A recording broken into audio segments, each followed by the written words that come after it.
Olá, turma, tudo bem? Bora lá para nossa leitura, né? Mais um dia, mais uma semana, né? Começando aqui, mais uma semana que a gente está iniciando, segunda-feira, semana 6, hoje dia 5, né? De fevereiro de 2024, e a gente vai seguir durante toda essa semana, finalizando o livro de Êxodo na próxima segunda. Então a gente tem uma semana, exatamente uma semana, para finalizarmos o livro de Êxodo. E pensa num livro que para mim é o segundo melhor, né? Aqui do Velho Testamento no que diz respeito ao plano de redenção. Deus mostrando o plano de redenção. Eu amo o Êxodo porque a gente vê assim de forma muito grandiosa o que Deus deseja fazer conosco, né? Quando Ele nos salva, quando Ele nos liberta, quando Ele quer nos santificar, Ele quer nos levar para a presença dEle, para estarmos constantemente com Ele, dia a dia com Ele. Vamos lá? Então, capítulo 19, 20 e 21 da nossa leitura de hoje. No dia em que se completaram 3 meses que os israelitas haviam saído do Egito, chegaram ao deserto do Sinai. Depois de saírem de Refidim, entraram no deserto do Sinai e Israel acampou ali, diante do monte. Logo, Moisés subiu o monte para encontrar-se com Deus, e o Senhor o chamou do monte, dizendo: Diga o seguinte aos descendentes de Jacó e declare aos israelitas: Vocês viram o que fiz ao Egito e como os transportei sobre as asas da águia e os trouxe para junto de mim. Agora, se me obedecerem fielmente e guardarem a minha aliança, vocês serão o meu tesouro pessoal entre todas as nações. Embora toda a terra seja minha, vocês serão para mim um reino de sacerdotes e uma nação santa. Essas são as palavras que você dirá aos israelitas. Moisés voltou, convocou as autoridades do povo e lhes expôs tudo o que o Senhor havia mandado que ele falasse. O povo todo respondeu unânime: Faremos tudo o que o Senhor ordenou. E Moisés levou ao Senhor a resposta do povo.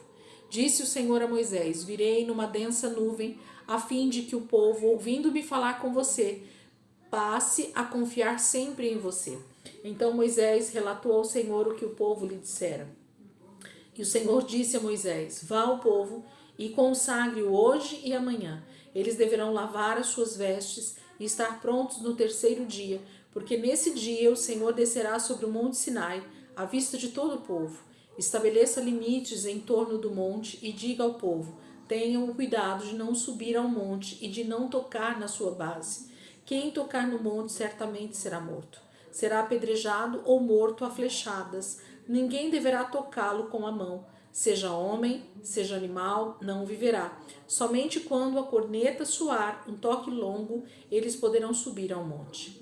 Tendo Moisés descido do monte, consagrou o povo, e eles lavaram as suas vestes. E disse ele então ao povo: Preparem-se para o terceiro dia, e até lá não se acheguem à mulher.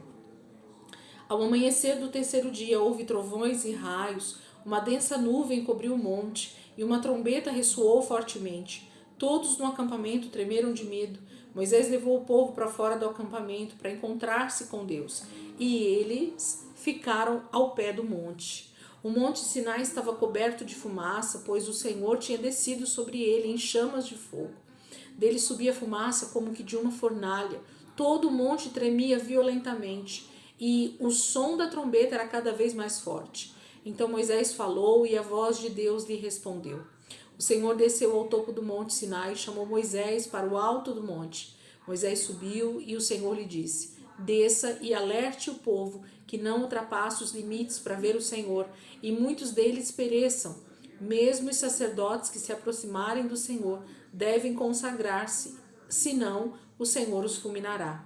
Moisés disse ao Senhor: O povo não pode subir ao monte Sinai, pois tu mesmo nos avisaste. Estabeleça um limite em torno do monte e declare-o santo. E o Senhor respondeu: Desça e depois torne a subir, acompanhado de Arão. Quanto aos sacerdotes e ao povo, não devem ultrapassar o limite para subir ao Senhor, senão o Senhor os fulminará. Então Moisés desceu e avisou o povo. Capítulo 19 fala desse momento em que eles saem, né, de Refidim, onde eles estavam acampados, que o Senhor provê a água para eles, né? A gente viu aqui ontem. Então a gente tem eles estão seguindo, né, rumo a essa terra prometida, e eles estão caminhando, guiados aí pela nuvem, pela coluna, né? Pelo próprio Senhor. E eles chegam então a um lugar chamado Deserto do Sinai. Quem tiver oportunidade aí de dar uma olhadinha em algum mapa, vocês vão ver que legal que é ver, né, a caminhada do povo. E ali o Senhor então começa esse processo de falar com eles, porque o que o Senhor desejava era ter todo o povo de Israel como um reino de sacerdotes. Isso é tremendo, a gente poder estudar um pouquinho mais sobre isso. Capítulo 20. E Deus falou todas estas palavras: Eu sou o Senhor, o teu Deus, que te tirou do Egito, da terra da escravidão. Não terás outros deuses além de mim.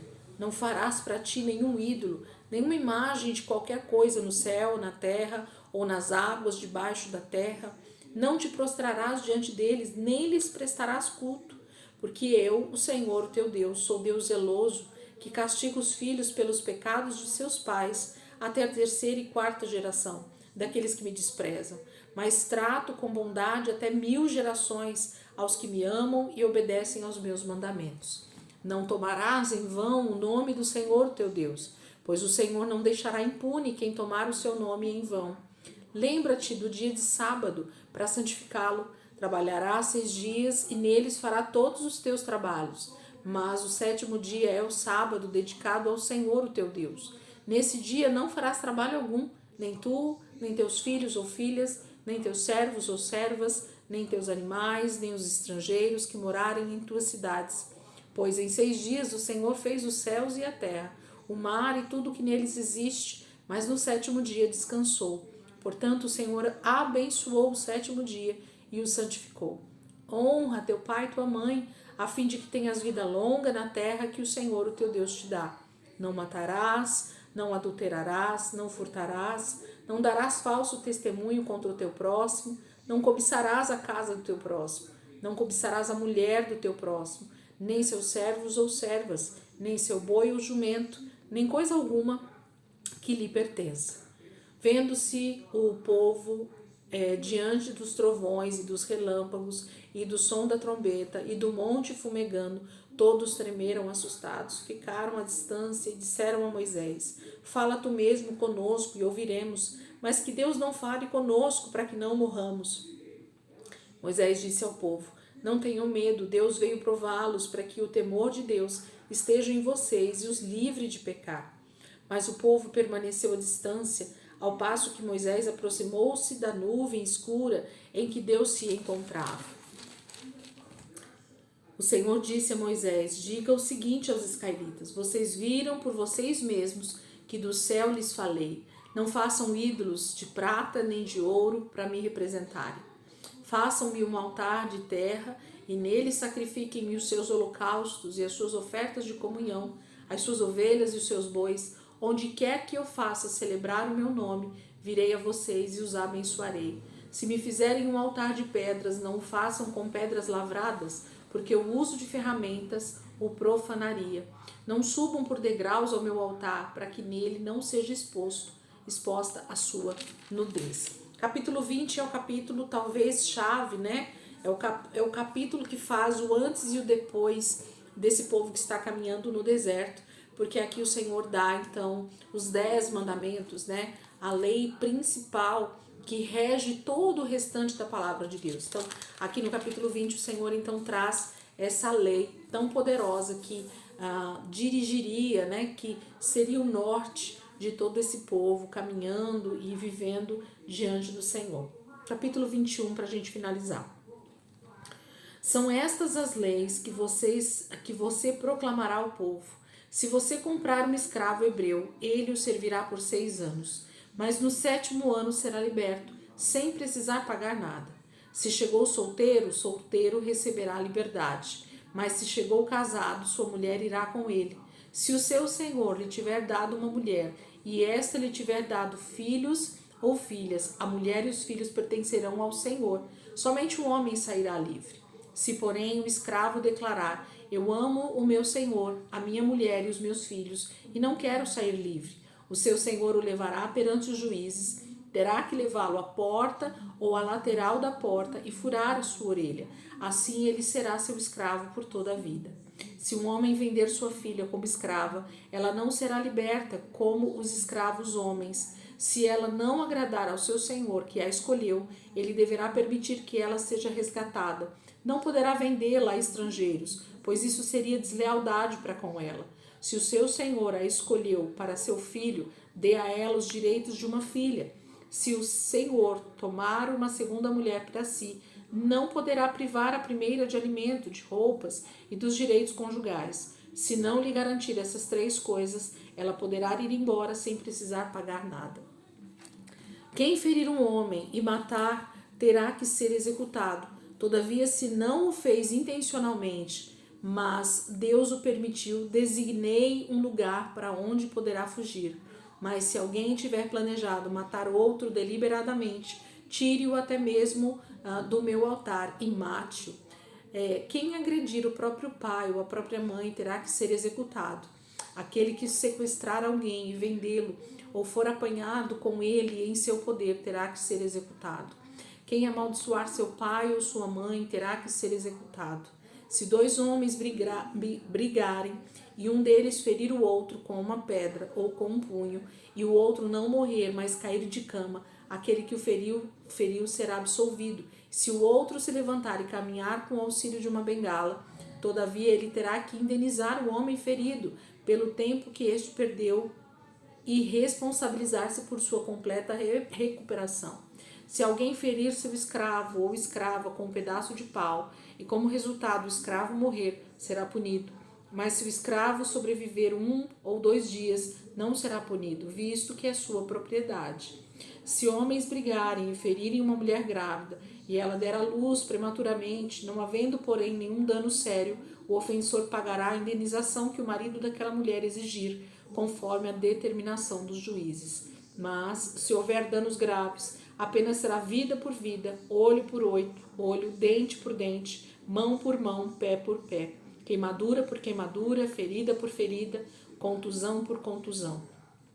Se alguém ferir o seu escravo ou sua escrava no olho e o cegar, terá que libertar o escravo como compensação pelo olho. Se quebrar um dente de um escravo ou de uma escrava, terá que libertar o escravo como compensação pelo dente. Se um boi chifrar um homem ou uma mulher, causando-lhe a morte, o boi terá que ser apedrejado até a morte, e a sua carne não poderá ser comida, mas o dono do boi será absolvido. Se todavia o boi costumava chifrar e o dono, ainda que alertado, não o mantesse preso, e o boi matar um homem ou uma mulher, o boi será apedrejado e o dono também será morto.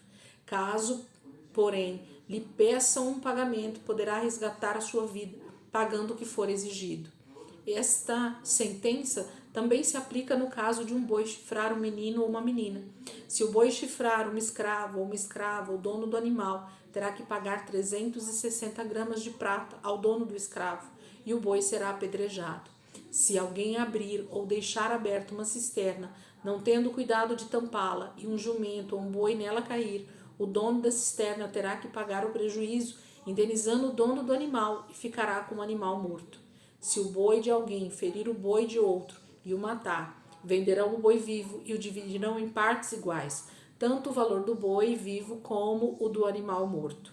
Contudo, se o boi costumava chifrar e o dono não mantesse preso, este terá que pagar boi por boi e ficará com o que morreu.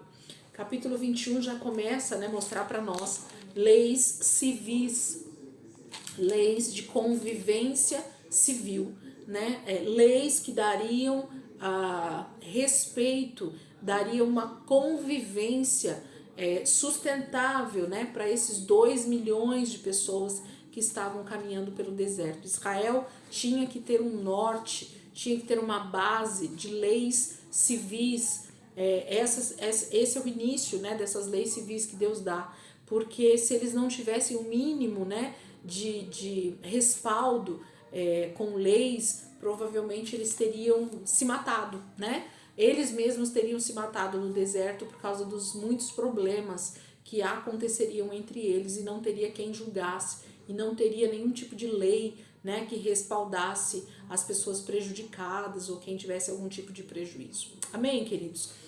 Por alguns capítulos, né, a gente vai ver essas leis sendo desenvolvidas, o Senhor mostrando isso, mas fique tranquilo que tudo, lembra, gente, sempre coloca isso na sua cabeça, não pula esses capítulos, não pula esses versículos. Tudo dentro da palavra de Deus tem um porquê. Tudo dentro da palavra de Deus, o Espírito Santo está pronto a nos ensinar algo poderoso. Então eu costumo dizer que genealogia, leis, regras que o Senhor vai colocando dentro da palavra, construção que Ele vai repetindo, tudo tem uma grande importância e a gente precisa ler a Bíblia completa, de Gênesis a Apocalipse, para entender essa história de redenção. Amém? Deus abençoe, ótimo dia aí para vocês, ótima semana para todos. E amanhã, se Deus quiser, a gente está aqui de volta para continuar a nossa leitura em nome de Jesus. Amém? Deus abençoe.